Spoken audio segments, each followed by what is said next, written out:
कि आयुर्वेद कर क्या सकता है? क्या वो काम ठीक वही काम कर सकता है जो अंग्रेजी दवाइयां कर सकती है, उससे ज्यादा कर सकता है? ऐसा देखो, मैं अभी उसके ऊपर कुछ काम कर रहा हूँ, रिसर्च कर रहा हूँ। आज सुबह भी मैं काम करके ही आया हूँ, सुबह कुछ लिख रहा था।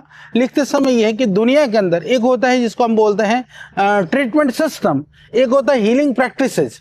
वस्तुतः एलोपैथी का ट्रीटमेंट सिस्टम नहीं है, वो हीलिंग प्रैक्टिस है। जिस तरह से उसको हम कह सकते हैं कि चिकित्सा सिद्धांत और एक तरह से कहेंगे चिकित्सा परंपरा, वो परंपरा है, सिद्धांत वहां पर नहीं है। सिद्धांत होता है जीवन पद्धति, आहार पद्धति, आपके जो है रूटीन, जो हम जिसको कहते हैं ना आहारचर्या, ऋतुचर्या, दिनचर्या, जीवन को व्यवस्थित किया जाए। इस तरह की जो चिकित्सा पद्धतियां हैं वो पद्धतियां तो पुरानी हैं, जहां पर जैसे हम आहार से चिकित्सा की बात करते हैं, प्रिवेंशन की बात करते हैं, प्रिवेंशन बेटर देन क्योर, ये लोग कहते तो हैं। तो प्रिवेंशन की जो शक्ति है वो हमारी मूल चिकित्सा पद्धति, चाहे वो आयुर्वेद है, यूनानी है, सिद्धा है, स्वारिप्पा है, इन पद्धतियों में है। जो भारतीय मूल की पद्धतियां हैं वहां पर वो चिकित्सा सिद्धांत बहुत गहराई से दिया गया है। जहां तक रहा कि चिकित्सा की जो हीलिंग की जो प्रैक्टिसेस हैं उसमें एलोपैथिक में काफी उन्नत हुई है, समृद्धशाली हुई है, उसमें कोई नकारता नहीं है।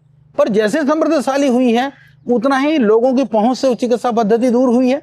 आज गरीब आदमी अच्छे हॉस्पिटल में चिकित्सा नहीं करा सकता। आयुर्वेद की दवाई तो कोई भी गरीब से गरीब खा सकता है।